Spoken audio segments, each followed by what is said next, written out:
If you go out into a desert, you'll see why it's one of the most deadly, uninhabitable places on the planet. It's dry, and where there's no water, there's no life. This is the picture that we get on page 2 of Genesis. The story begins with a dry and desolate wilderness. But God provides a spring in the desert that becomes a source of life for plants and animals. And that's where God brings together a man and a woman so that humanity can flourish and spread the life of the garden. Exactly. And that garden spring becomes a river that flows out to water the entire world. And there can be enough for everyone. It's all a gift from God. And this is great. Humans in a lush garden, but as it turns out, they find a way to ruin it. Right. Despite all of this water that God's provided, it's like they still have a drought deep inside of them. This is an image of the human condition, how we're always thirsty for more. But more of what? Well, in this story, the humans want more wisdom to create more security and more control on their own terms. And tragically, it only leaves them more thirsty and suspicious of each other, and so they end up back in the wilderness.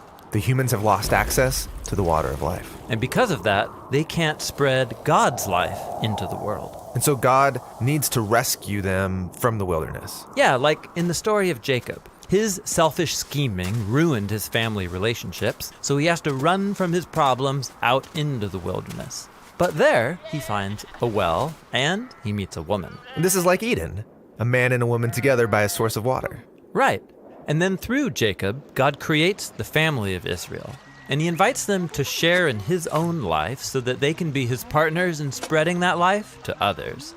And sometimes they do this. But ultimately, they struggle with the same drought of the soul, thirsting for more power and more control, and it leads them down a path of violence and self-ruin. And so they find themselves in a new wilderness, captive to other nations. All this effort to quench our own thirst on our own terms, it's killing us. Yeah, the biblical prophet Ezekiel described Israel in exile as a pile of dry bones, scattered in a desert valley. But, he said, one day God will pour out his own life presence, his spirit, to water the land, to create a new Eden and new kinds of humans. People who can spread God's life to others. Exactly. And so this brings us to the story of Jesus. Right. And there's a story about Jesus who goes to a well that Jacob used to own. And just like in Jacob's story, Jesus meets a woman. And he tells this woman that no matter how much water she drinks from this well, she'll always thirst for more. Then he offers water that could quench her thirst forever. He's not talking about the well water. No, what he's talking about is God's own life that comes through him to us to satisfy our deepest thirsts. This is why later on Jesus says, "Let anyone who's thirsty come to me and drink." This is cool. But it's also a strange image, drinking from a person. Totally. And it's connected to another strange image we find in the story of Jesus' death on the cross. A Roman soldier thrusts a spear in Jesus' side, and there's blood. But also, all this water flows out. Yes, it's an image showing how Jesus' death is a fountain of life. From him, God's own love that would die for his enemies flows down and out into the world.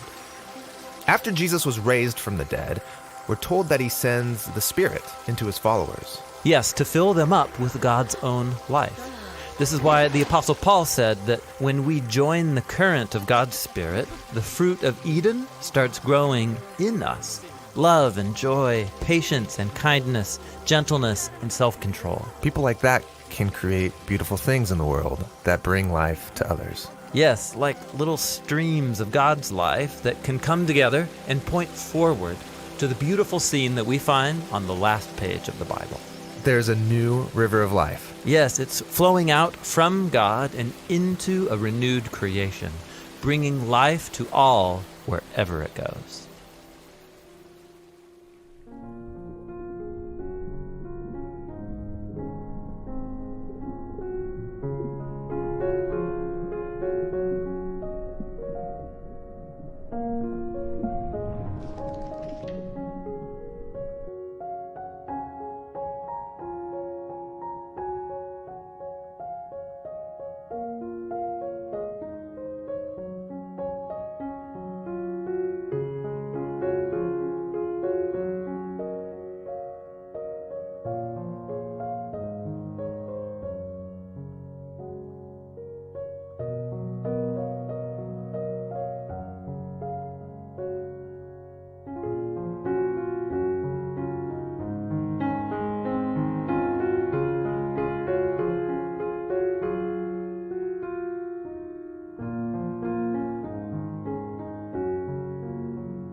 on time. It is always appreciated, and glad that the cold weather hasn't put us off. It is nice when the sun's shining like it is today. Welcome to anyone visiting or tuning in for the first time online, or to our regulars who tune in online. And just a reminder, if you're looking for the bathrooms, they are just down the laneway there. You can even walk through that as well, if you want to stay undercover a bit longer in the warm. In terms of, I suppose just sharing a bit about the week. One thing that I've been thinking about this weekend is I appreciate getting a little bit of time to think about this, because I have been told at a work thing early next week we will have to prepare in advance a fun fact about ourselves, which instantly just makes my mind go blank and completely remove the fun. So while I appreciate the time now, I'm like, what will my thing be? And I think it's meant to be something that, we sparks conversation and stories, and helps us get to know each other.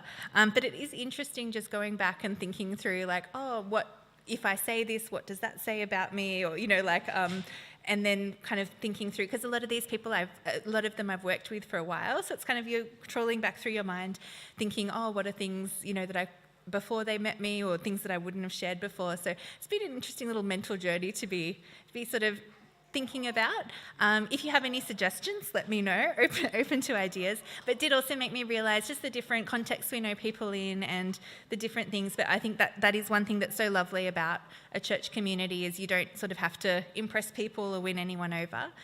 So that's something I really appreciate. And also that we don't do icebreaker things very much. I appreciate that as well.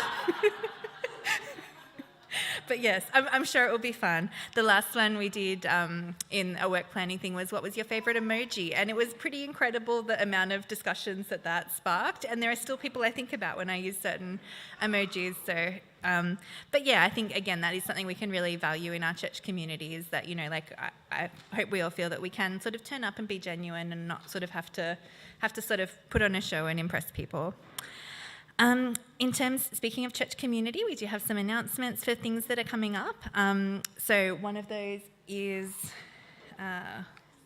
sorry, I took over. Okay, potluck. Yes, that's always a welcome announcement.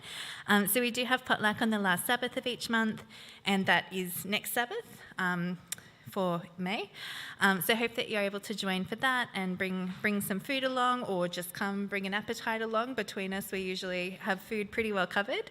And I think we've all sort of done a lot better than that one very memorable potluck where nobody bought any salads. So I think there's better variety now. It was a very delicious carby meal, but now there is a lot more balance, which is good and appreciated.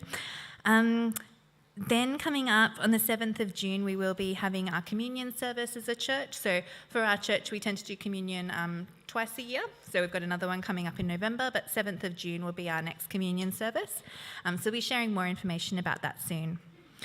Also coming up later next month is the 28th of June. Oh, sorry, I completely skipped over the cleaning day. Let's go back to our busy bees, which will be on the 1st of June. So that's cleaning at North Fitzroy Church. So let Jinha know if you'll be available that Sunday morning. It's just a 3-hour commitment, or you don't have to, I'm assuming, come for all 3 hours. Just whatever you're available to help out with, just chat to Jinha. Sorry, and then on to the church business meeting. So that's where we'll be reflecting sort of on the first half of the year. We'll be hearing some different reports from various ministry areas and strategies.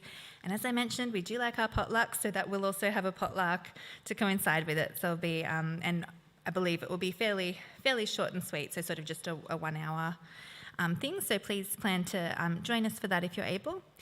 Then in terms of other things that we have on the go, there are always things going on, and the best way to stay in touch with those is through WhatsApp group. We've got lots of little mini groups within the WhatsApp group, and once you join it, you can sort of browse and pick which ones you'd like to join. We've got like the weekly tennis club, there's women's group, men's groups, special interests groups. And if you've got an idea for a group, always welcome to sort of start one, or find out who else might be interested. And also our offering today is for Melbourne City Adventist Church, so it's a local church offering this week. So that's always a good one, I think. So you can give offerings and tithe either at eGiving, which is the website on the screen, or the QR code, or the app if you've got that. Or otherwise, if you are still carrying cash in your wallet and would like to part with it, we do have an offering box in the fellowship hall. So that's it in terms of announcements. So once again, welcome to everybody, and thanks for joining us this afternoon.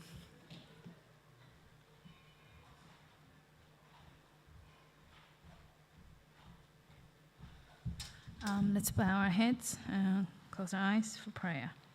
Dear Father in heaven, Lord, thank you for blessing us with a beautiful day today. Thank you for those who are here today with us to listen to Jinha's message. We pray for your strength and comfort for those who are facing challenges and losses at this time, including Brian, Lorraine, Will, and Janelle. We also want to pray and praise for your blessing for Emma and Charwan's baby, Charles Jaden, and also want to pray for Abby and Kevin and their baby who is on the way who's due by the end of May. We also want to ask you to bless those and protect those who need health and healing from you. Kelly, Attila, Ingrid, Tamina, and Stephen, who is in South Australia. We also want to pray for your guidance for those who suffer through financial or relationship or other needs. And we want to pray for those who are victims of war, conflicts, and natural disasters around the world. We thank you again for your blessings and continue to bless this church community. Pray all things in Jesus' name. Amen.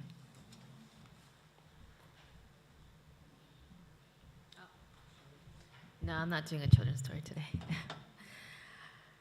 Good to see you all. Our music team has all, I think, either gotten sick or had other commitments this weekend. And so we'll see if I feel brave enough at the end to lead us in a closing song. I haven't decided yet. I brought Roy's guitar. I did have a go at it before I came to church. And because I haven't played in so long, you know, when you lose your calluses and my fingers hurt. So like I said, we'll see if I find courage. So our topic for today is called Deep Hope. And I was inspired by three things that happened in the past few weeks. The first thing is that a little over 10 days ago, I went to Adelaide. So not this week that just passed, but the week before. And I was there for 3 days because Adventist education leaders were having a leadership conference. And so I had the privilege of being the devotional speaker for about 200-some principals and head of schools, not only for Adventist schools in Australia, but also New Zealand. And there were also some from Pacific Islands as well. And it was such a privilege to get to meet the different individuals and to be able to hear what's happening in Adventist schools across this region. Now, in addition to myself who was the devotional speaker, there was a keynote speaker, Dr. Daryl DeBoer. And he is a director for an organization called Teaching for Transformation. And the theme for the week that we all were given was flourish. And so he was talking about how to flourish as educators, as leaders of education. But there were things that he shared that were so relevant, I think, to everybody. And so I want to share just briefly some of the ideas that he shared, which, like I said, shaped my topic for today. And he kept talking about this concept of deep hope. And at Teaching for Transformation, their ethos is all about deep hope. And the philosophy is that if we know and we live out our deep hope, then whether you're a teacher, student, electrician, or full-time carer, your work becomes meaningful because you're no longer just doing it to get the job done or because someone asked you to, but you're doing it because you are fulfilling your deep hope. But he says in order to know our deep hope, we have to be able to answer two questions, which is, who are you and what are you doing here? And he said the only way we can really answer this question is then to actually answer another question. And he quoted Scottish-American philosopher Alistair MacIntyre, who said, if I can only answer the question, what am I to do? If I can answer the prior question of what story or stories do I find myself a part? So he says, if you know the story that you're a part of, then you can answer the question, who am I? What am I doing here? And what am I supposed to do? So for Dr. Daryl DeBoer, the story that he believes is so pivotal to our understanding of who we are, what we're doing here, and where we're supposed to be going, or what we're supposed to do. For him, it's the story of God. God's story, the big story. That if you read, the stories in the Bible, there's so many little stories, but the big story of what he calls creation, and then the fall, and then redemption, and restoration. In other words, God created humanity and the earth and made everything beautiful and good. And then humanity falls, rebels. And then Jesus comes along and brings redemption by dying on the cross and giving us all an opportunity to have the life that he lived and having the resurrection that he experienced. Ultimately, waiting for the day when there's restoration, where there is all things that are healed and all things made new. And so Dr. DeBoer was talking about how if we can share this story to every single child and every single staff member, and everybody understands this story, then they can answer the next question, which is, well, what role do I have in this story? What is my purpose in this story? How can I contribute to this story? And so Daryl coaches schools to be able to reframe everything that they do based on this concept of finding and discovering our deep hope within God's story. So for example, here's their school in Canada, where in the writing class, this student said their deep hope was to develop, refine, and reflect on their God-given voice through writing, confidently expressing ideas with clarity, purpose, and coherence to glorify him. So they're not just doing this assignment in order to get an A or in order to get an approval from the teacher or because, that's just a requirement in the curriculum. They're writing because by writing, they're able to use their voice to glorify God. Here's another example of how they've framed deep hope within the curriculum. So in grade 1, they're learning about the different animals, and the class came up with this deep hope. We can be filled with awe and gratitude as we explore God's creativity when creating animals, and we can respond by playing our unique roles in the restoration of order by being a light in dark places. So they're not just learning facts about animals, they're learning facts about animals because they have a part to play in helping to restore the order that God created. And so the children, for example, learned about these animals near their school and how they were eating rubbish, accidentally getting sick. So then the students went out regularly and picked up rubbish during their lunchtime as a class because they know they are helping the animals and helping to bring about the restoration and being a light in a dark place. Another example, in history class, this grade 4 class, they said our deep hope, and they were talking about culture, etc. They said our deep hope is that as image bearers of Christ, we would be transformed by learning about our Indigenous brothers and sisters and Canada's unique history, which then shapes our actions towards reconciliation. So they're not just learning about their culture and their history, they're learning about those things and how that helps them work towards reconciliation. What do you think in mathematics the deep hope was? The teacher wrote that their deep hope is that students move beyond the memorization of symbols and begin to understand the relationships being described so that they might delight in discovering the depth of the ordered universe.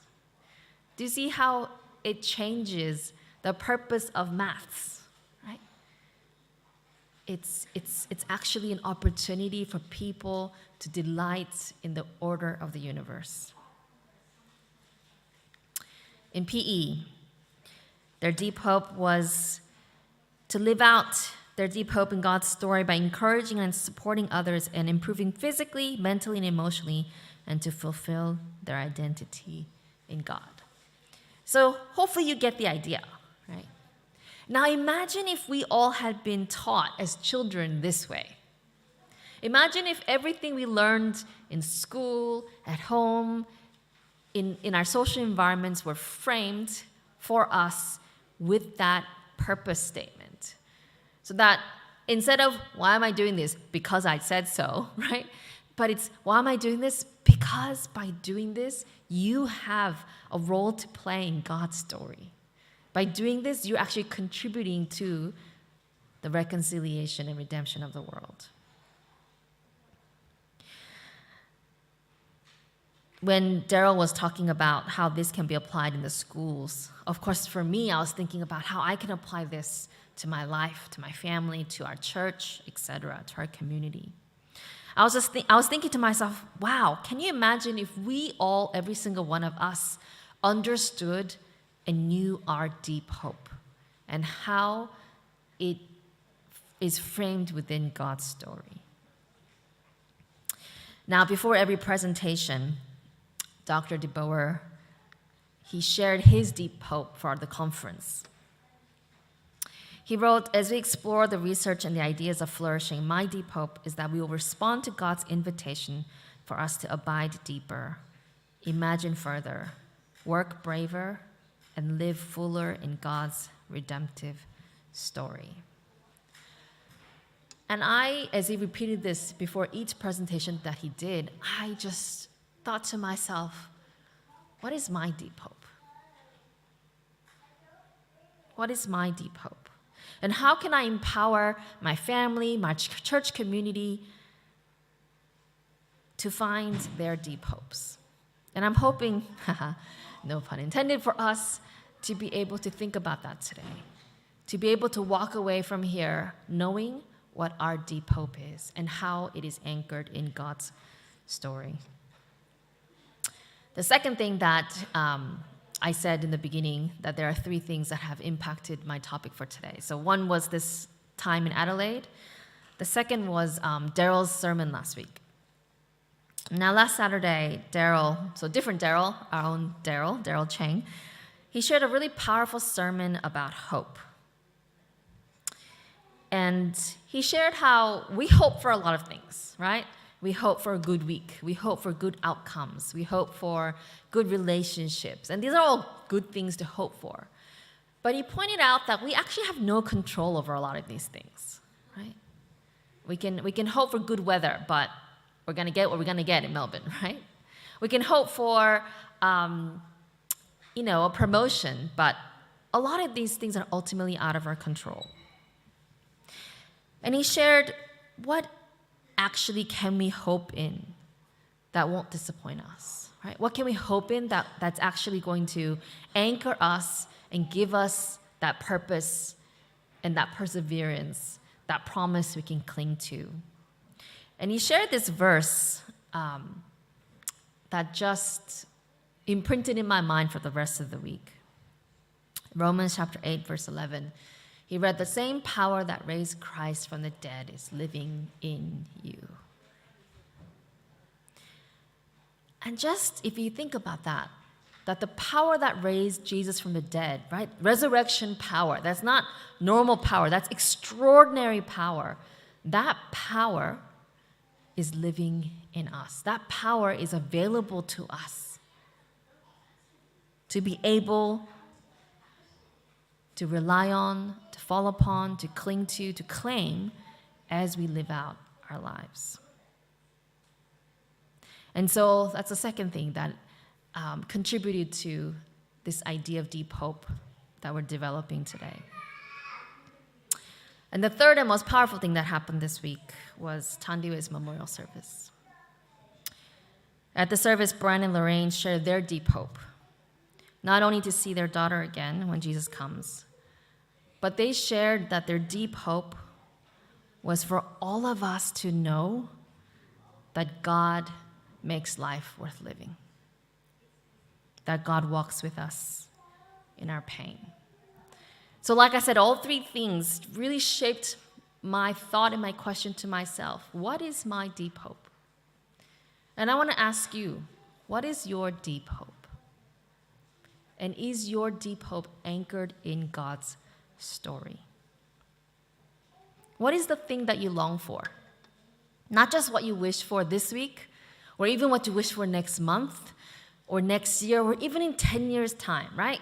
Because if you think like that, yeah, there's lots of things we wish for. We wanna be able to be financially, secure. We want to be able to see our loved ones healthy. There's so many things we wish for. But what is that deep hope that lasts beyond 10, 20, 30 years?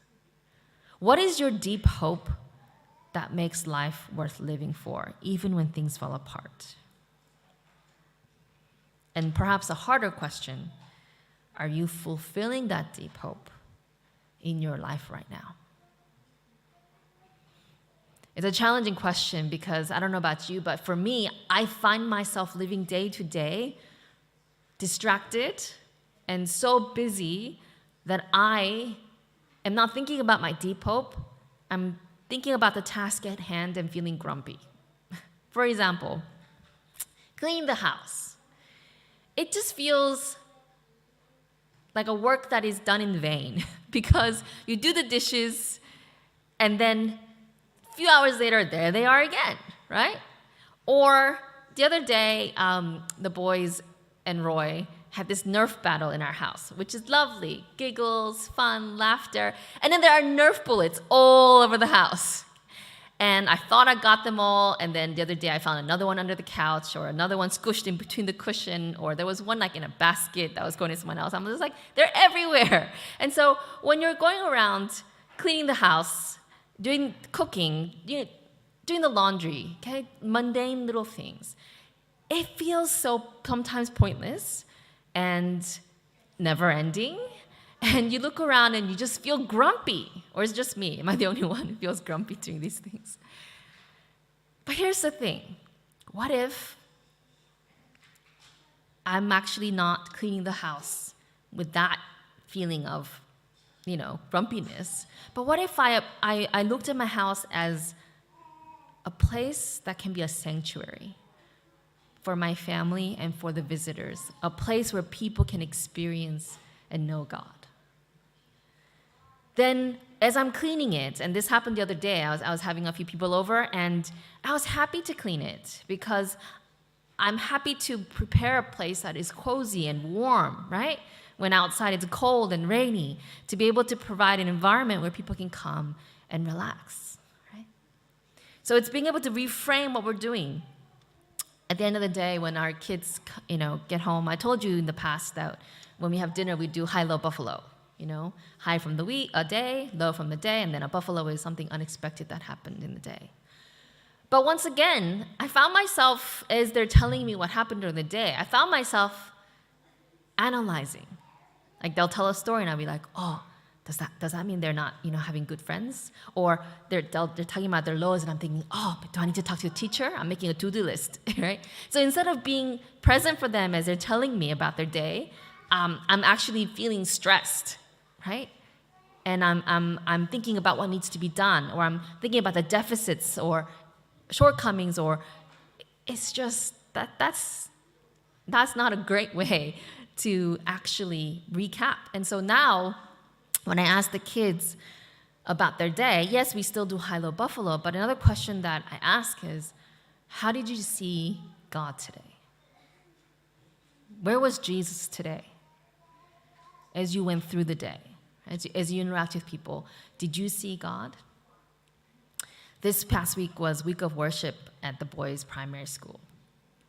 And the staff, they had this activity where they had these tiny little Jesuses, like these little dolls, and they hid them all over the school. And so they told the kids to find them, and then by each house, I think that whoever house has the most Jesuses, like they win.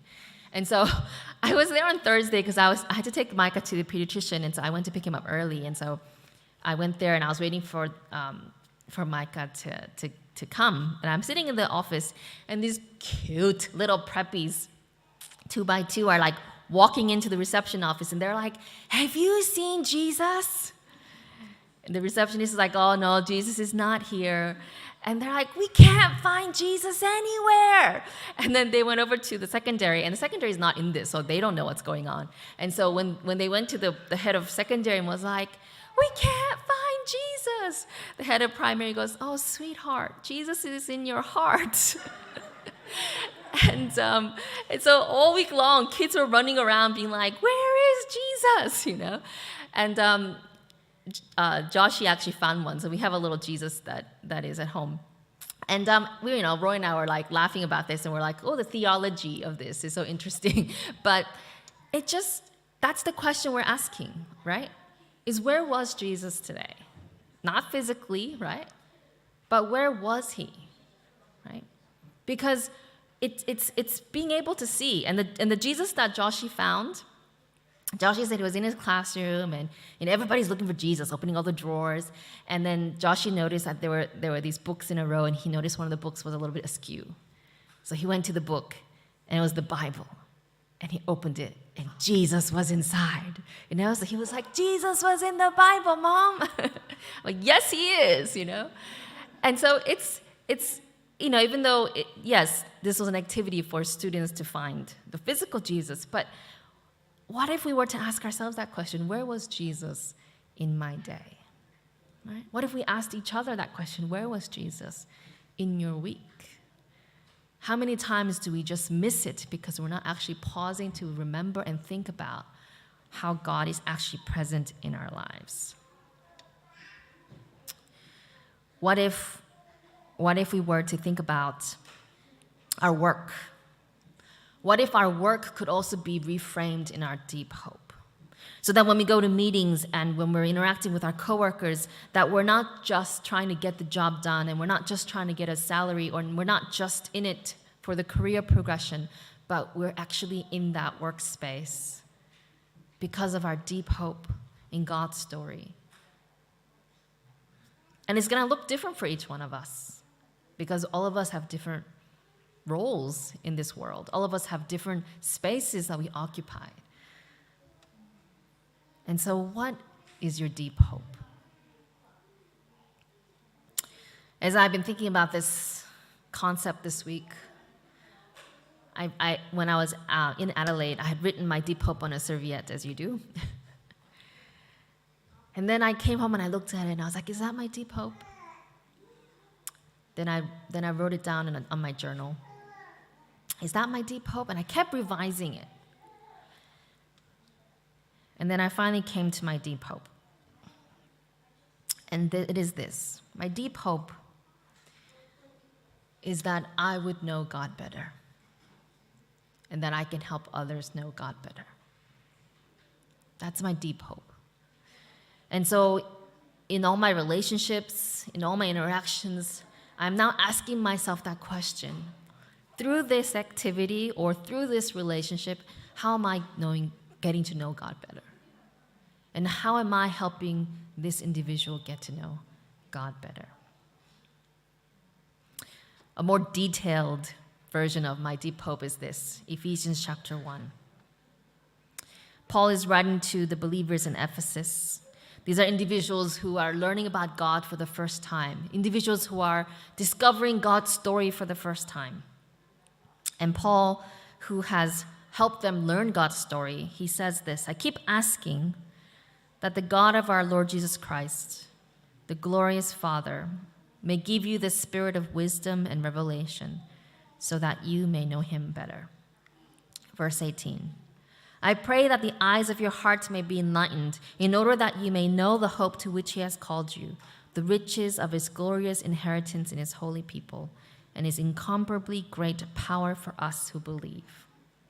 That power is the same as the mighty strength he exerted when he raised Christ from the dead and seated him at his right hand in the heavenly realms, far above all rule and authority, power and dominion, and every name that is invoked, not only in the present age, but also in the one to come. Did you catch that? Paul says, I'm praying for you to receive the Spirit that's going to give you wisdom and revelation, right? It's going to help you understand and to know God better. And Paul says, not only that, but I pray that your hearts would be enlightened, that you'll be able to see and know the hope to which he has called you, right? This deep hope. Paul is saying, I want you to be able to see it. I want you to be able to understand it. I want you to then grasp it as your own, because the power that God has for us is the same power that resurrected Jesus from the dead. What about you? What is your deep hope? What is the one thing that you want most for yourself and others? If we don't have that deep hope that's identified in our mind, and it doesn't have to be like concrete, worked out, but start thinking about it, because if we don't have that deep hope, then yeah, work is gonna eventually get tiring. You're gonna get burnt out eventually unless you love like that particular job a lot. Even then, like most of us have 20, 30, 40, 50 years to go, right? And so what's gonna motivate you in 20 years? In 40 years? You have to make it to 65, is that retirement age? What's gonna keep you going? And what about the relationships that we're in, right? Whether it's romantic relationships or friendships or family relationships, what's going to keep us going when the other person becomes difficult, becomes ill, creates tension? What is the deep hope in God's story that's going to anchor us in our relationships, breathe life into our work, keep us kind even when life is hard, give us courage when we're afraid, and strength in our pain? What if God is calling us to abide deeper, to imagine further, to work braver, and to live fuller in God's redemptive story? What does that look like for you? To live out your deep hope in God. Roy recently bought a fire pit for our backyard. So we've had a couple of campfires now. And the boys love, their favorite part is putting things in to burn, right? Gathering things up. My favorite thing is just the warmth of the fire, right? Because it's been so cold in the evenings, and so I like sitting as near it as I can without burning myself. And something that we did the last time we did this was we sang a couple of campfire songs. And there was one song that we sang from my childhood. I haven't sang in a very long time. It's called Pass It On. And the word says this: it only takes a spark to get a fire going, and as soon all those around can warm up in its glowing. That's how it is with God's love. Once you've experienced it, you spread his love to everyone you want to pass it on. Anyone know this song? Oh, excellent. So like I said, the music team are all sick or unavailable today. So I'm going to do my best. So you're going to sing with me, yes? And the AV team, Andrew, you'll do the slides for me because I can't multitask. Thank you.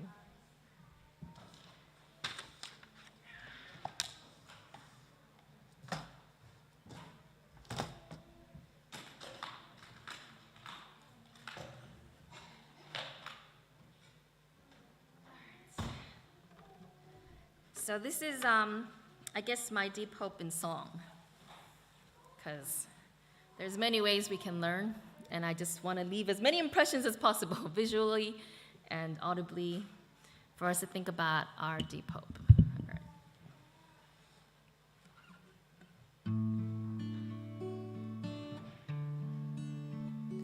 It only takes a spark to get a fire going, and soon all those around can warm up in its glow.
with me, please?